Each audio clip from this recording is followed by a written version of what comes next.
दो किसान की कहानी। पुराने समय की बात है। किसी गांव में दो किसान रहते थे। दोनों बड़े गरीब। उनके पास बहुत थोड़ी ज़मीन थी जिस पर खेती करके अपना व अपने परिवार का गुजारा किया करते थे।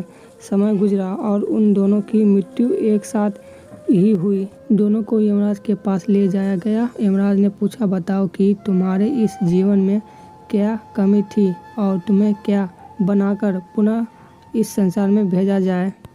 पहला किसान क्रोध से बोला, प्रभु, आपने इस जन्म में मुझे बहुत ही घटिया जिंदगी दी, कुछ भी नहीं दिया। मुझे पूरा जीवन मेरे खेतों में बैल की भांति काम किया।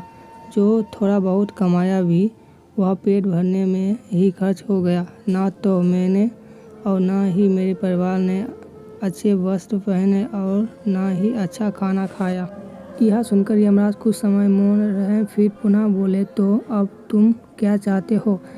इस पर किसान बोला, कुछ ऐसा कीजिए कि मेरे चारों ओर से पैसे ही पैसे बरसे, परंतु मुझे किसी को कुछ ना देना पड़े। प्रभु बोले, तथास्तु। यमराज ने दूसरे किसान से पूछा, तुम्हारी क्या इच्छा है, क्या तुम्हें भी मुझसे शिकायत है। किसान बोला, नहीं प्रभु, मुझे आपसे कोई शिकायत नहीं है। आपसे मैं क्या मांगूं, आपने मुझे सब कुछ दिया। दो हाथ पैर, खेती करके अन्न उगाने के लिए जमीन, भूख लगने पर भोजन, तन ढकने को पर्याप्त मात्रा में वस्त्र। सिर्फ एक कमी लगी मुझे अपने जीवन में, किसी सीमित मात्रा में अन्न धन होने के कारण मैं अपने द्वार पर आए भूखे व जरूरतमंद लोगों की सहायता नहीं कर सका। कुछ ऐसा कीजिए कि अब जो जन्म मिले तो यदि कोई भूखा व्यक्ति मेरे घर आए, मैं उसकी खूब मन से सेवा सहायता कर सकूं।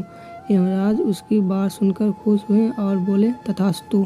दोनों किसान को पुनः उसी गांव में जन्म मिला। समय बीता, दोनों बड़े हुए। पहला किसान जिसने अपने चारों ओर धन की और किसी को कुछ न देने की कामना की थी, वह उस गांव का सबसे बड़ा भिखारी बना। हर कोई उसकी झोपड़ी में धन डालता, किंतु उसे किसी को कुछ भी न देना पड़ता।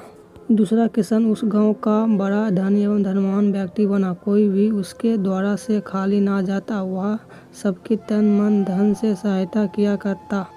मित्रों, ईश्वर ने हमें जो दिया उसी में संतुष्ट रहना आवश्यक है। अक्सर देखते हैं कि हमें हमेशा भगवान से शिकायत रहती है कि हमें यह नहीं दिया, वह नहीं दिया। अगर हम थोड़ा रुककर यह सोचें कि उस दयालु परमात्मा ने हमें कितना कुछ दिया है, तो हम सिर्फ उसका धन्यवाद ही देंगे। दूसरों की उन्नति को देखकर दुखी होने के कारण हम उन साधनों का भी ठीक प्रकार से आनंद नहीं उठा पाते जो हमारे पास है। दृष्टिकोण के दो पहलू होते हैं, सकारात्मक एवं नकारात्मक। अब यह हमारी सोच पर निर्भर करता है कि हम चीज़ों को किस रूप से देखते हैं। हमें चाहिए कि अच्छा जीवन जीने के लिए अपनी सोच अच्छी बनाएं, कमियां ना निकालें, बल्कि जो कुछ भी हमारे पास है उसका आनंद लें और दूसरे के प्रति सेवा भाव रखें। धन्यवाद।